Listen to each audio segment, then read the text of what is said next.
November 4th, 1978. A deer hunter named Earl Mackenzie stumbled onto something in the Cumberland Mountains that would haunt him for the rest of his life. Deep in a hollow near Spruce Creek, he found a copper still warm from recent use, with 10 names carved into the condensing coil. Below them, scratched in uneven letters, the recipe stays buried. 3 bodies lay within 100 yards. 23 days earlier, Wade Thompson had been a man who believed in exactly 3 things: family, legacy, and the unwritten laws of the mountains. At 52 years old, he looked like the land itself had carved him from stone. Weathered face, hands like gnarled tree roots, and a scar along his jaw from Korean War shrapnel that had missed his carotid artery by less than 2 inches. He'd come home from that war in 1953 with nightmares he never talked about and a bronze star he kept in a drawer, never displayed. Every morning, Wade woke at 4:30 in the house his grandfather had built in 1923, made coffee in a percolator so old the bottom had worn thin, rolled cigarettes with calloused fingers while planning his day in the darkness before dawn.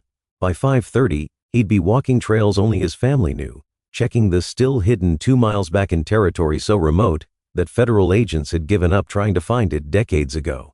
The Thompson Moonshine recipe wasn't just whiskey, it was history. Wade's great-grandfather Ezra had developed it during Prohibition when making liquor was the only way mountain families survived. The secret wasn't just corn ratios or fermentation time, though those mattered. The real magic was hickory bark added during distillation at exactly 173 degrees for exactly 11 minutes.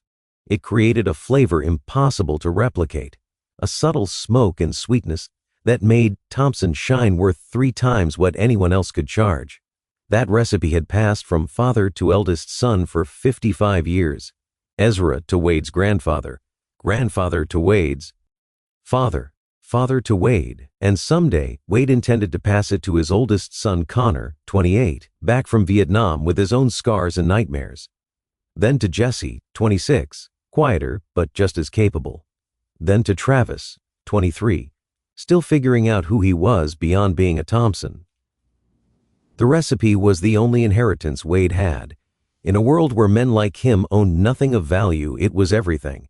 It was identity, survival, connection to ancestors who'd walked these mountains when Kentucky was still wild. More valuable than land, more precious than gold, because it represented 4 generations of defiance against a government that had never cared whether mountain people lived or died. Liam Callahan had been Wade's partner for 15 years. They'd met in 1963. Both young men trying to make a living where the coal mines were already starting to fail. Liam was 48 that fall, shorter than Wade but built solid, with a beard gone white and hands thick from decades of hard work. For 15 years they'd worked together, shared profits, helped each other through lean winters.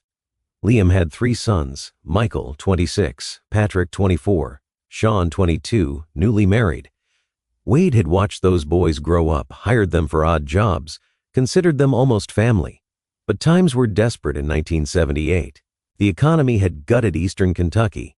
Unemployment hit 31%. The lumber mill cut hours. Families that had lived in these mountains for 5 generations were packing up for Atlanta, for Cincinnati, for anywhere that still had work.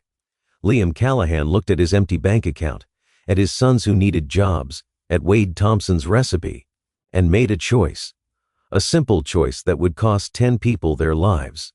August 3, 1978. Wade walked into Mel's Tavern in Pine Hollow and ordered a glass of what the bartender said was Callahan's new batch. Wade took 1 sip, tasted that distinctive smoke and sweetness, that impossible to replicate flavor that came from hickory bark at exactly the right temperature for exactly the right time. He set the glass down carefully, paid, walked out without a word. He drove straight to Liam Callahan's property, knocked on the door. Liam answered, saw Wade's face, and something flickered in his eyes. Not quite guilt, not quite fear, something in between. They talked on the porch for 30 minutes. Wade asked questions. Liam gave answers that didn't add up. Said he'd developed the recipe on his own. Said any similarity was coincidence. Said Wade was imagining things, being paranoid, letting suspicion poison a good partnership.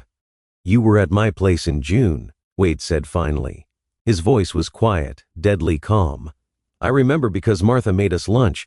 You were there when I was running a batch. You saw everything." Liam didn't deny it, just looked away. Wade nodded slowly, turned, walked back to his truck, didn't say another word. But in that moment, both men understood what had just happened. A line had been crossed, the old codes had been violated, and in these mountains, there were consequences for that. Over the next 2 months, Wade did his research, quiet research, the kind mountain people excel at.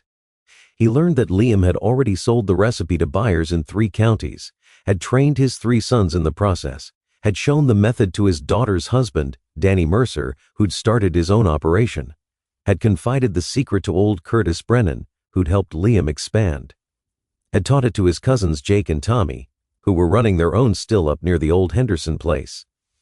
By October, 10 people knew the Thompson family recipe, 10 people who were profiting from something that didn't belong to them, 10 people who were diluting the value of the only legacy Wade Thompson possessed.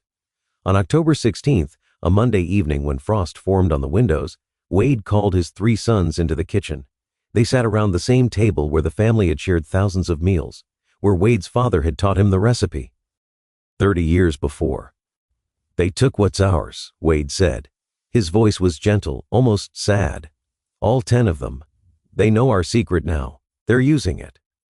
Connor, who'd survived firefights in Vietnam, understood immediately what his father was saying.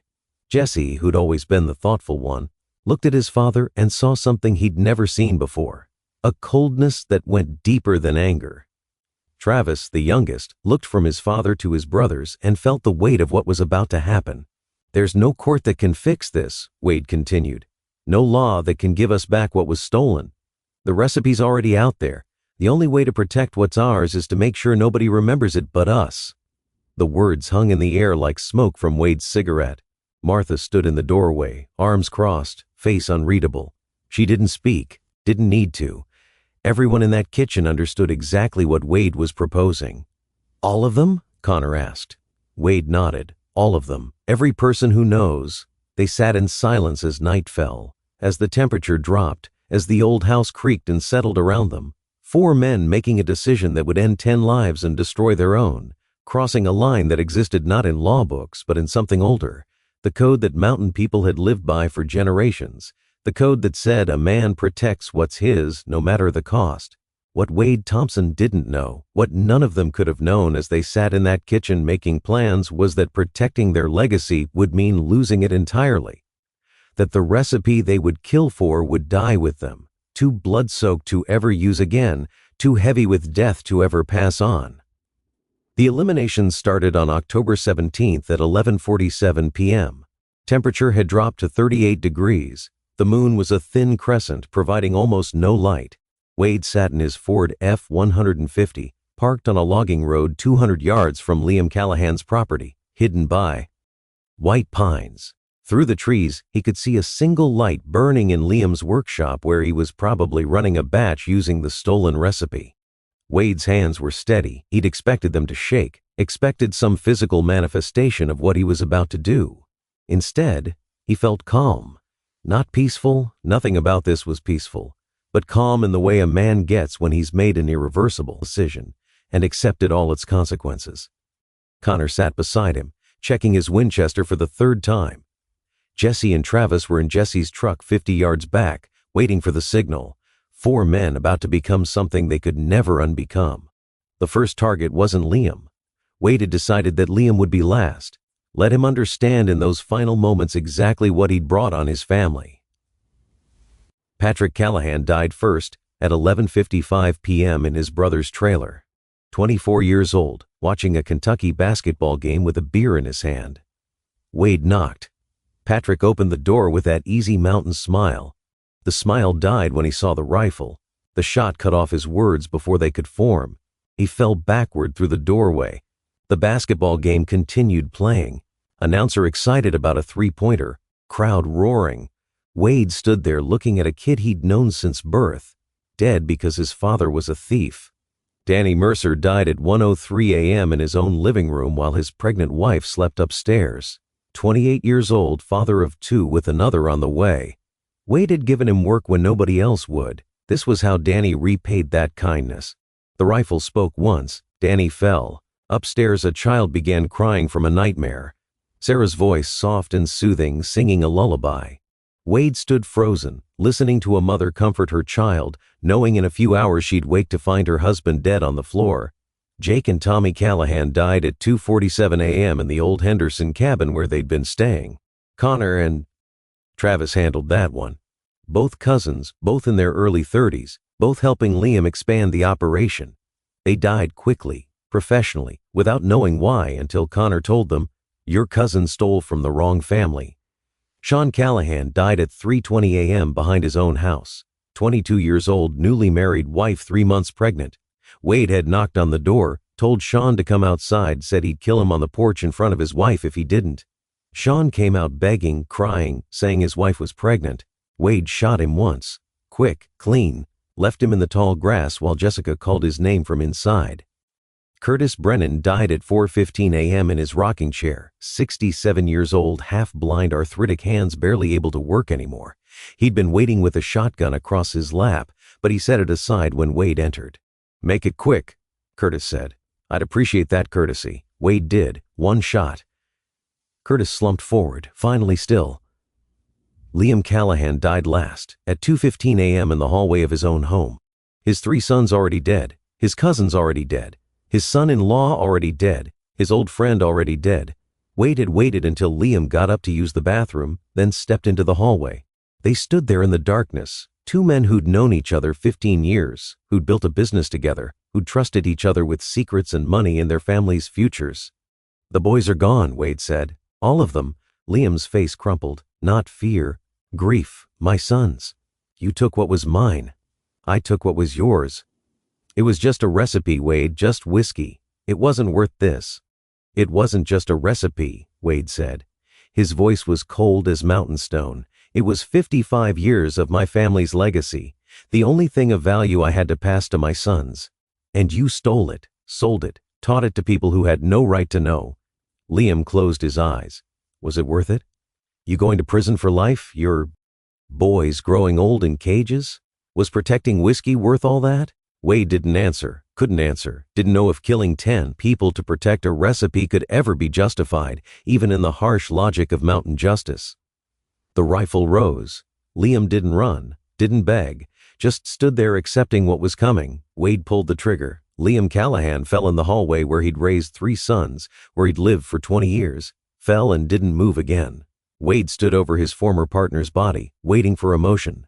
Satisfaction or regret or anything human. Felt only vast emptiness, like something essential had been hollowed out of his chest and replaced with cold air. By dawn, 10 people were dead. The Thompson family recipe was safe, and Wade Thompson, Connor, Jesse, and Travis drove home through the breaking light, carrying weight they would carry forever. 3 days later, Sheriff Dale Perkins found the bodies, called in the Kentucky State Police. By Thursday evening, they'd connected every death to the Thompson family. By Friday afternoon, they approached Wade's property expecting resistance, expecting maybe a final shootout. What they found was Wade Thompson sitting on his porch, unarmed, hands visible. Connor, Jesse, and Travis standing behind him, also unarmed. Just 4 men waiting for the inevitable with stoic mountain acceptance. "I expect you're here about the Callahans," Wade said as the sheriff got out of his vehicle. "Wade, I need you and your boys to come with us." Wade stood slowly. "We're not going to make this difficult. We did what needed doing. Now we'll face what comes next." They loaded all 4 Thompson men into separate vehicles. Martha stood on the porch watching, arms wrapped around herself, knowing she'd probably never see them as free men again. The trial came in February 1980. Guilty all charges, all 4 defendants. Wade got life without parole. Connor got life. Jesse got 75 years. Travis got 60. Wade Thompson served 26 years in prison, dying of lung cancer in 2004 at 78 years old. His last words were, "The recipe dies with me." Maybe that's how it should have been all along. Connor remains in prison at 74. Jesse was paroled in 2019, lives quietly in Knoxville, rarely speaks about that October. Travis was paroled in 2020, tried to build a life, but in 2022 he walked into the woods near his childhood home and took his own life. His suicide note was 18 words, "I can still see their faces every night." 44 years wasn't enough time to make them go away. The Thompson property was sold. New owners tore down the old house. Their children play in the yard where Wade Thompson once sat, cleaning rifles and making peace with what he was about to become. They know nothing of the blood shed to protect a recipe that died anyway, buried under guilt too heavy to carry. There's no memorial in Pine Hollow, no plaque. The town just moved on, covering scars with layers of normalcy until they almost disappeared. Almost. But the question remains, the one each of us must answer for ourselves. At what point does protecting what we love transform us into the very thing we're fighting against? Where's the line between defending your legacy and losing your humanity? Wade Thompson protected his family's recipe, and in doing so ensured it would never be used again. He eliminated 10 threats to his legacy and destroyed that legacy more completely than any thief ever could. In the end, he saved nothing, lost everything, and proved that some secrets aren't worth the blood it takes to keep them buried.